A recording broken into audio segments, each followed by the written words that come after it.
बिस्मिल्लाहिर्रहमानिर्रहीम। इय्याका नअबुदु व इय्याका नस्तईन। मुल्तान, ये मैं 3 महीने में ये मेरा तीसरा मुल्तान में जलसा है और मुझे हैरत होती है कि जब भी मैं आता हूं मुल्तान में, माशाअल्लाह आपका जज्बा, आपका जुनून, आपका शऊर हर बारी मुझे, जब मुल्तान की ये मैं बेदारी देखता हूं तो मैं आपके जज्बे को, जुनून को सलाम करता हूं।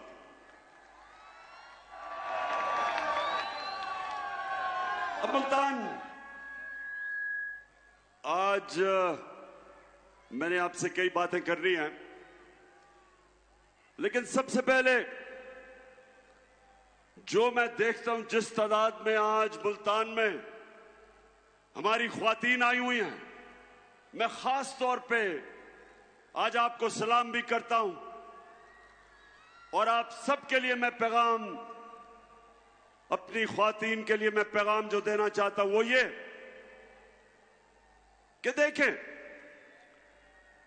अपने बच्चों को आपने खास तौर पे एक चीज समझानी है। नौजवानों, ये आपके लिए भी है। हमने अपने बच्चों को समझाना है कि कोई मुल्क अजमत पे नहीं जा सकता, तरक्की नहीं कर सकता, उस मुल्क की दुनिया में इज्जत नहीं हो सकती जब तक वो मुल्क अपना मुकाम नहीं समझता, जब तक वो मुल्क एक चीज अपने ज़हन में नहीं डालता कि अल्लाह ने हमें पर दिए हैं, अल्लाह ने हमें पर दिए हैं, हम अशरफुल मखलूकात हैं, सबसे अजीम अल्लाह की मखलूक। कोई जरूरत नहीं है कि हम जमीन के ऊपर चूंटियों की तरह रींगे।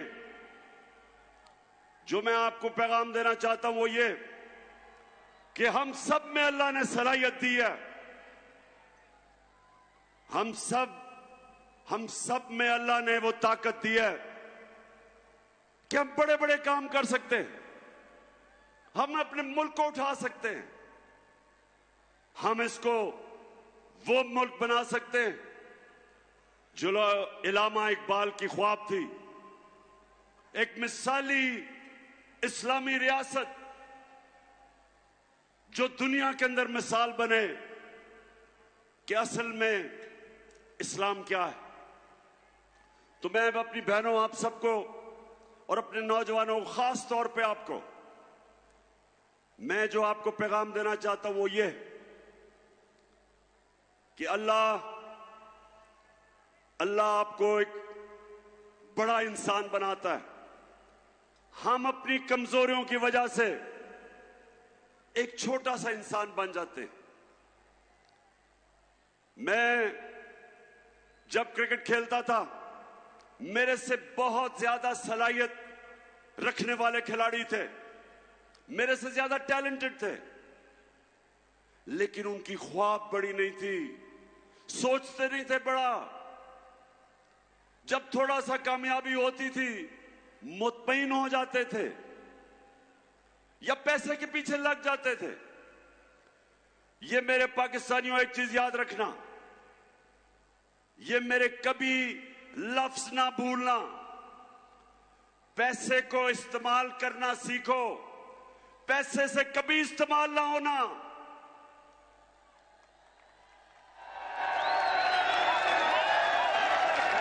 पैसे के बुत की कभी पूजा ना करना। हजरत मूसा जब वो 40 दिन के लिए गए तो पीछे उनकी कौम, जो कुरान शरीफ में आता है कि सोने की गाय की पूजा कर दी, मतलब कि पैसे की पूजा शुरू हो गए। तो ये याद रखें कि ये जो मेहरबानों का मुखालिफ है, वो भी पैसे के बुत की पूजा करता है, वो भी पैसे को बड़ा समझता है जिस तरह उसका लीडर आसिफ जरदारी समझता है। कभी भी मेरे मुल्तान के पाकिस्तानियों, ला इलाहा इल्लल्लाह का मतलब समझो। स्वाय अल्लाह के जब आप किसी के चीज के सामने झुकते हैं वो शिर्क है, चाहे वो पैसे का बुत है, चाहे वो खौफ का बुत है। आजकल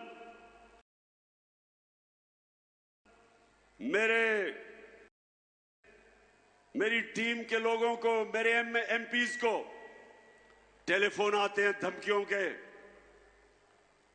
कि ये पार्टी छोड़ो।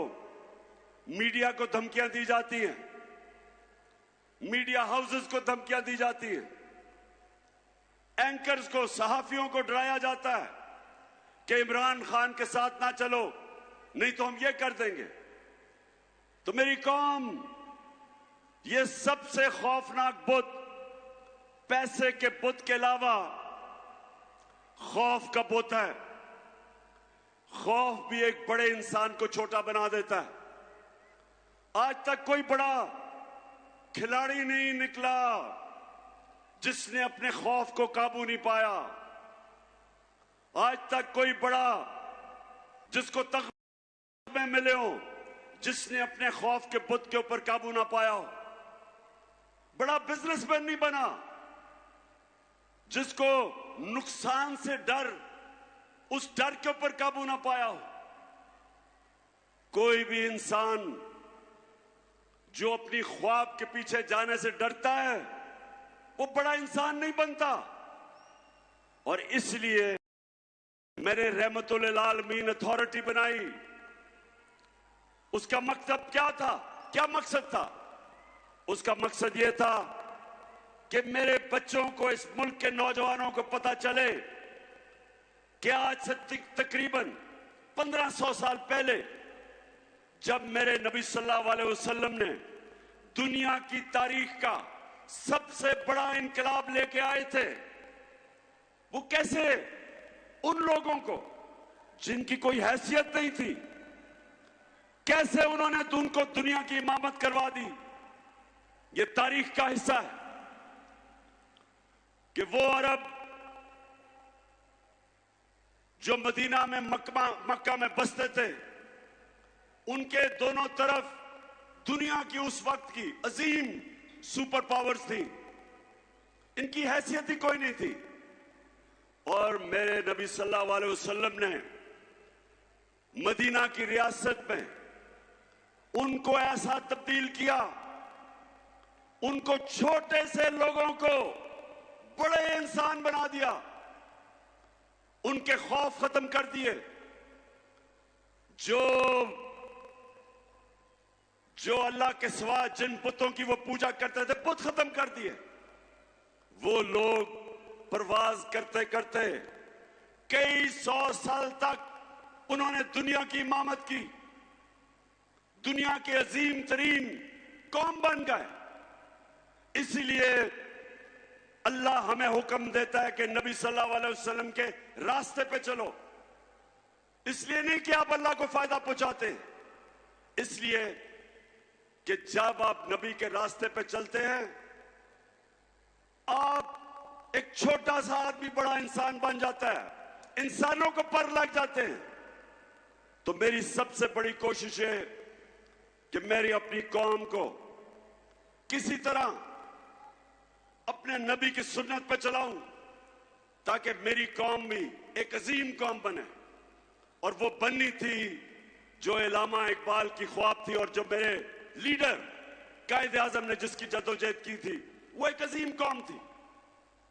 वो बननी थी, दुनिया के अंदर मिसाल हमने बनना था। उस रास्ते पे हमें वापस जाना है और उसके लिए मुल्तान हमें हकीकी आजादी की जद्दोजहद करनी है। हमने अपने मुल्क को आजाद करना है।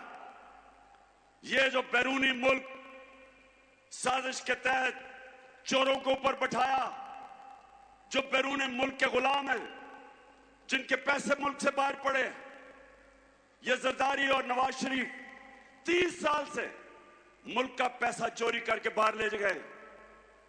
ये वो लोग हैं जिनके जरिए हमें रिमोट कंट्रोल किया जाता है। ये वो लोग हैं जो दूसरों के बैरूनी मुल्कों के हुक्म पे हमारे फैसले करते हैं। इनमें इतनी जरूरत नहीं कि जब रूस हमें सस्ता तेल बेच रहा था, जब मैं रूस गया और उन्होंने हमें सस्ती गंदम भी देनी थी, सस्ता तेल भी देना था, इन्हों में जरूरत नहीं थी कि इनका जो आका है, जिन्होंने इनको ऊपर बैठाया, जो अमेरिकी साजिश के तहत आए कि कहीं अमेरिका ना नाराज हो जाए, लिहाजा मेरे लोगों को महंगा तरीन तेल, डीजल, पेट्रोल और उसकी वजह से बिजली, मुल्तान, हमारी कोशिश है कि हम अपने मुल्क को आजाद करें। सबसे पहले मुल्क के फैसले पाकिस्तान में हो। हम अपने मुल्क को अपने पैर पे खड़ा करें। हमें कभी किसी और मुल्क के सामने हाथ ना फैलाने पड़े कि जब एक कौम किसी और मुल्क के सामने हाथ फैलाती है उसकी इज्जत नहीं होती। हरे पासपोर्ट की इज्जत नहीं होगी जब तक हम अपने पैर पे ना खड़ा हो। और मैंने एक पूरा प्रोग्राम बनाया है, क्योंकि जिधर इन्होंने मुल्क पहुंचा दिया, जिस तरह के पाकिस्तान को इन्होंने 2 महीने में जो कर्जे लिए हैं, जिस तरह कर्जों की दलदल में भी गिर रहे हैं, हमारी माइशत भी नीचे जा रही है, हमारी इंडस्ट्री भी नीचे जा रही है। हमारे किसानों के लिए जो भी शाह महमूद कुरैशी ने बताया कि कितने बुरे हालात हमारे आज किसानों के हैं। ट्यूबवेल में डीजल, उसकी कीमत ऊपर, बिजली वो दुगनी से भी ज्यादा। तो जो किसान के पास पैसे, उसके खर्चे इतने चले गए हैं कि वो अपनी जमीन के ऊपर पैसा नहीं लगा सकता। इंडस्ट्री जब बंद होगी, बेरोजगारी बढ़ रही है। जो हमने दुनिया को एक्सपोर्ट्स करके अपनी दौलत में इजाफा कर रहे थे, याद रखें हमारे 3.5 साल में पाकिस्तान की सबसे ज्यादा रिकॉर्ड एक्सपोर्ट्स हमारे जमाने में थी। सबसे ज्यादा बैरून मुल्क ने पैसा पाकिस्तान में हमारे जमाने में भेजा। सबसे ज्यादा टैक्स इकट्ठा किया हमने किया। हमारे जमाने में 4 जो बड़ी बड़ी फसलें थी, तारीखी उनकी पैदावार थी, किसान के पास तारीखी पैसा गया। किसान के पास जो उसकी आमदनी थी, कभी किसान को इतना पैसा नहीं मिला जो हमारे आखिरी 2 साल में मिला। और उसके अलावा हम हेल्थ कार्ड लेके आए कि इसके IMF के प्रोग्राम में होते हुए हमने अपने फैसला किया कि हर खानदान को 10 लाख रुपए की हेल्थ इंश्योरेंस किसी भी अस्पताल में जाके अपना इलाज करवा सकते थे। और ये एहसास प्रोग्राम, हेल्थ कार्ड, फिर कामयाब पाकिस्तान में सूद के बगैर कर्जे, निचले तबकों को हमने पूरा प्रोग्राम था कि घर बनाने के लिए सूद के बगैर कर्जे। और ये तब जबकि हम भी IMF के प्रोग्राम में थे। तो मैं आज ये कहना चाहता हूं कि वो जो मुल्क ऊपर जा रहा था, एक साजिश के तहत उन्होंने हमारी गवर्नमेंट गिराई। और जब से ये हुकूमत आई है, कीमतें आसमानों पे, माइशत जमीन पे। और मैं आज आपके पास इसलिए आया हूं कि एक तो हमने इनसे अपने आप को आजाद करना है। आप सबने मेरे से वादा करना है कि इन इलेक्शनों के अंदर आपने सबने इसको अपना इलेक्शन समझना है। अपने बच्चों के, अपने आने वाली नस्लों के लिए आपने इन सबको शिकस्त देनी है। मुल्तान, आप तैयार हो? बताएं मुझे। अच्छा मुल्तान, मैं जरा आज आप सबको तफसील में तो बताना चाहता था कि सारा दिन मैंने आज अदालत में गुजारा है, लेकिन क्योंकि अभी केस चल रहा है इसलिए उस केस पे तो मैं बात नहीं करूंगा। लेकिन मैं अपने सारे पाकिस्तानियों को आज बताना चाहता हूं कि ये मेरा नजरिया है, ये मेरा ईमान है कि जब तक इस मुल्क में कानून की बालादस्ती यानी कि इंसाफ नहीं होगा, ये मुल्क तरक्की नहीं कर सकता। जब तक इस मुल्क में हमारी अदालतें आजाद और मजबूत नहीं होंगी, जब तक वो इंसाफ नहीं देंगी, पाकिस्तान छोड़े कोई मुल्क तरक्की नहीं कर सकता। सारी दुनिया में अपनी उम्र में फिरा हूं, सारी दुनिया तकरीबन देख ली मैंने। एक नतीजे पे मैं आया मुल्तान के खुशहाल मुल्क और उस मुल्क जिधर गुर्बत होती है, सिर्फ एक फर्क होता है, खुशहाल मुल्कों के अंदर इंसाफ होता है और गरीब मुल्कों के अंदर जुल्म का निजाम होता है, जिसके मुतालिक हजरत अली रजी अल्लाह ताला ने कहा था कि कुफर का निजाम चल जाएगा, जुल्म का निजाम नहीं चल सकता, नाइंसाफी का निजाम नहीं चल सकता। हमारा सबसे बड़ा मसला कि ताकतवर के लिए एक कानून, कमजोर के लिए दूसरा। मैंने 26 साल पहले से अपनी कौम को उनकी तरबियत करने की कोशिश की इंसाफ के अंदर, क्योंकि मैंने बरतानिया में जो निजाम देखा उसकी सबसे बड़ी कामयाबी की वजह यह कि वहां इंसाफ कोई कानून के ऊपर नहीं, ताकतवर के लिए भी वो कानून, कमजोर के लिए भी वो। हमारा मुल्क का अलमिया क्या है? मुझे अभी भी मशवरे दिए जाते हैं कि इमरान खान तुम ऑपोजिशन को साथ मिला के चलो। जब मैं हुकूमत में था, अब कहते हैं कि हुकूमत असेंबली में चले जाओ, इनके साथ इकट्ठे बैठ के मामले तय करो। पाकिस्तानियों, मेरी एक बात सुन ले आप। मेरे नबी सल्लल्लाहु अलैहि वसल्लम ने जब फतह मक्का की तो उन्होंने सब काफिरों को माफ कर दिया, सबको माफ कर दिया।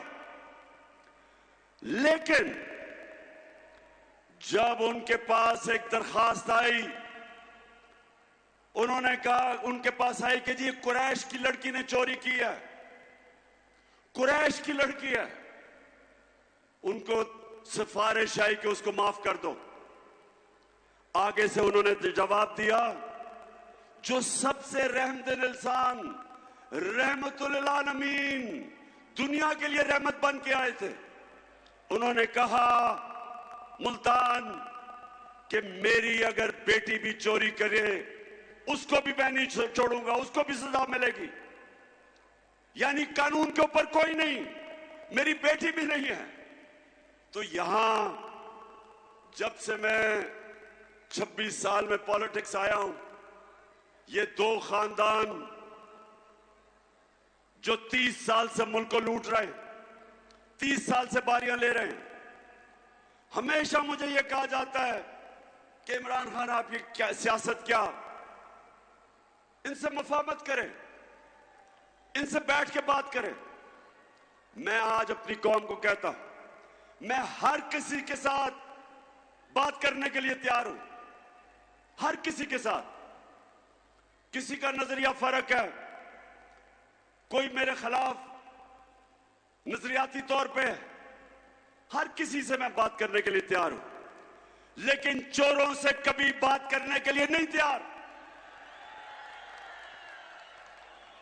जिस वक्त एक माशरा चोरी को बुरा नहीं समझता, वो कौम अपनी कब्र खोद देती है। जब आप ये कहते हैं कि फलाने ने इतनी करप्शन की, और वो जब जाता है न्याय की अदालत में तो उसके ऊपर फूल फेंकते हो। जब एक माशरा बुराई को बुरा नहीं समझता, अपनी तबाही का दरवाजा खोल देता है। इसलिए अल्लाह ने कुरान में हुक्म दिया, अमर बिल मारूफ, अच्छाई के साथ खड़े हो, बुराई के खिलाफ खड़े हो।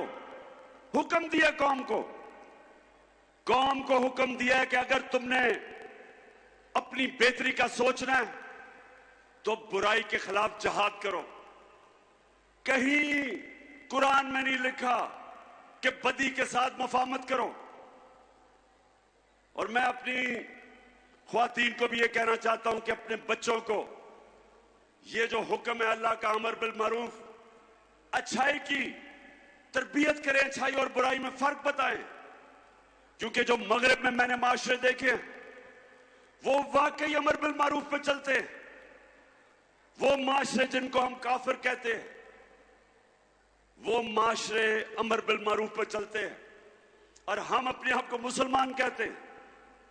और हम तमाशा क्या देखते हैं कि छोटे चोर जेलों में और बड़े बड़े डाकू, कोई वजीर आजम बन जाता है, कोई वजीर बन जाता है, कोई असेंबलियों में चला जाता है।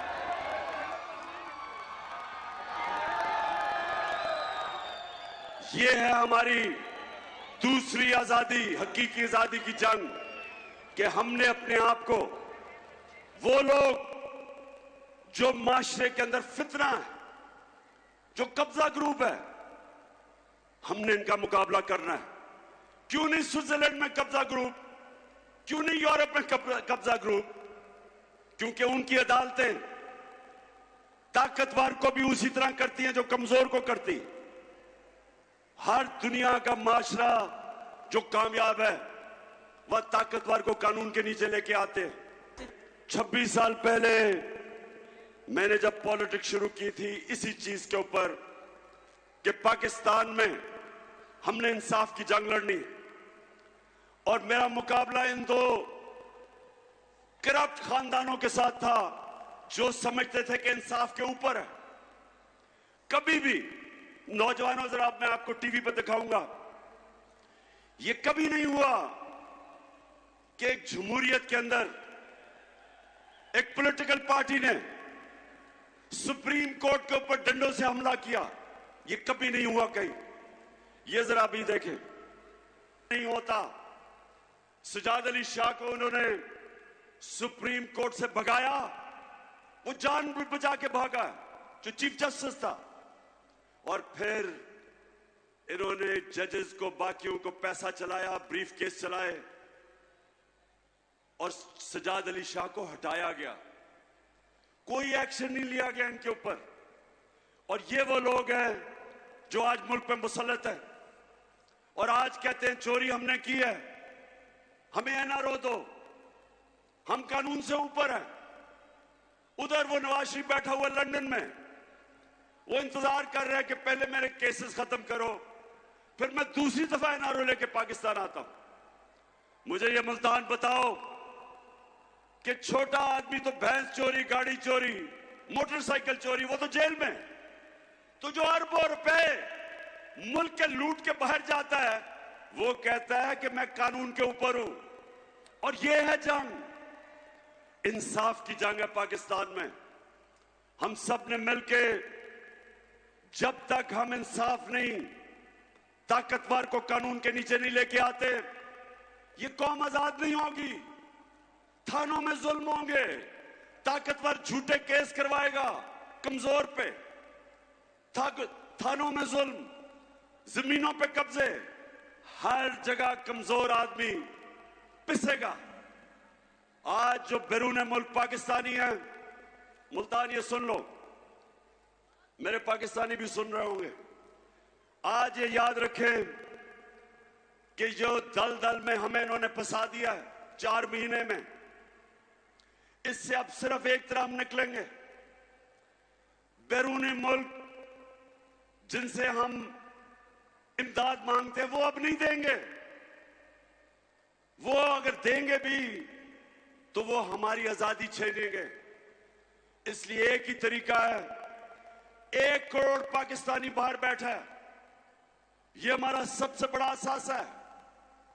और इसको जिस दिन इनमें से 1 करोड़ में से 5 लाख ने भी पाकिस्तान में सरमायाकारी कर दी, अरबों डॉलर मुल्क में आ जाएगा।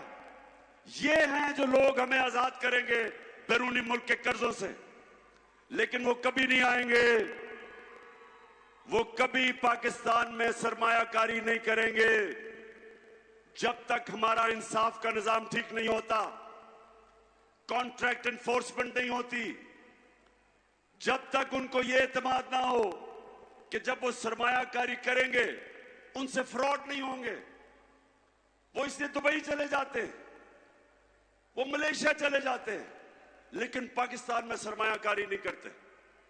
तो जो मेरा इंशाअल्लाह अल्लाह ने आगे बारी दी, तो मैं आज सबसे पहले अपने बैरून मुल्क पाकिस्तानियों के लिए आसानी पैदा करूंगा कि पाकिस्तान में सरमायाकारी करें, और उसके लिए अपना इंसाफ का निजाम इसको बेहतर करेंगे। और उसकी वजह से इंशाअल्लाह ये आप देखते रहेंगे कि बजाय किसी के सामने हाथ फैलाए हम पाकिस्तान को उठा देंगे, और इंशाअल्लाह वो मुल्क बनेगा जो इसको बनना चाहिए था 75 साल पहले। आखिर में मुल्तान, मुझे ये बताओ कि ये जो भाग गए हैं मैच खेलने से, ये जो भगौड़े हो गए हैं,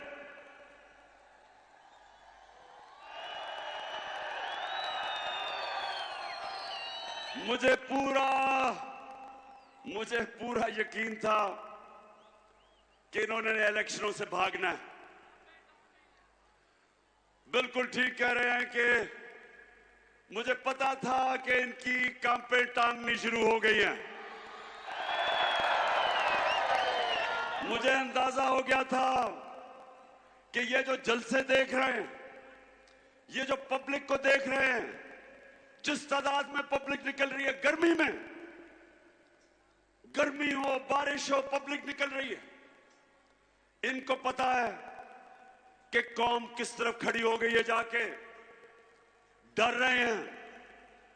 जो 17 जुलाई को पंजाब के 20 बाई इलेक्शन हुए, पूरी धांधली के बावजूद, धांधली की, इतना इलेक्शन कमीशन कभी पाकिस्तान में मैंने ऐसा नहीं देखा जो मुकम्मल तौर पे इनके साथ मिलकर धांधली करता है। सबके बावजूद इनका सफाया हो गया।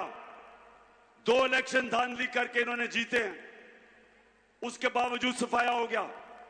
तो आप डर रहे हैं, मुल्तान इनको खौफ आ गया, डर रहे हैं।